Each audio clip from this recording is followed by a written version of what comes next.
If you've watched any of our other Mazda reviews lately, you'll have probably realised we think the company is on a bit of a roll at the moment. So when the new CX-3 arrived on test, we had seriously high hopes for it. Well, it certainly looks the part, with its feline headlights and strong grille, rather pert rear styling, suitably chunky body side cladding, and a strong pair of rear haunches. Interior is just as appealing, and although it's based on the smaller Mazda 2, there's a bit more space between the seats and the driver's eye line has been raised by 50mm to give a more commanding view of the road. The dashboard uses the now familiar wing motif that's rapidly spreading throughout the rest of the range, and we never tire of the jet turbine inspired air vents, the simple ventilation controls, or the fine detailing such as the weave effect trim. Continuing the wing motif are the beautifully clear instruments, while above this there's the option of the company's active driving display that shows your speed, lane departure warning, route guidance and cruise control info.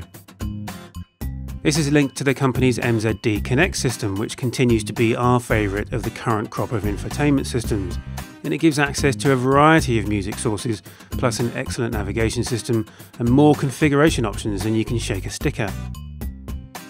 Rear seat passengers sit slightly higher than those in the Mazda 2, and with the front seats moved further apart, there's a better view out too, although the trade-off is of course some loss of headroom.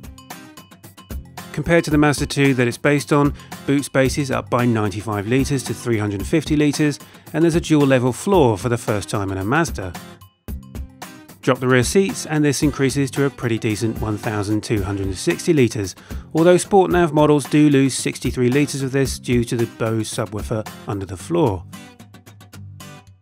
Powering all of this is a choice of either a 1.5 litre diesel with 105 PS or a pair of 2 litre petrol units with either 120 or 150 PS. They're all quicker than you might expect, even the diesel, and thanks to Mazda's efforts at keeping the weight down, they're all remarkably efficient. Our 120 Petrol test car recorded 48 mpg over the course of a week's testing, while the diesel achieved 70.6 mpg during the official government tests.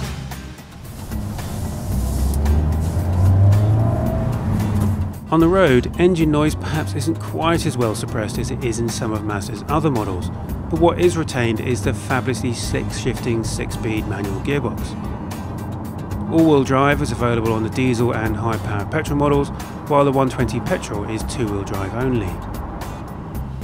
Around town, the CX-3 is remarkably docile and will happily lollop along in a high gear without complaining, although to get the best from the petrol engines you will need to change down a gear or two.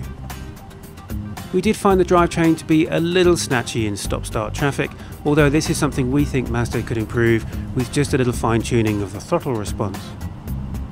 What did impress us was the wind and road noise suppression, and the chassis' ability to keep suspension noises well insulated from the cabin.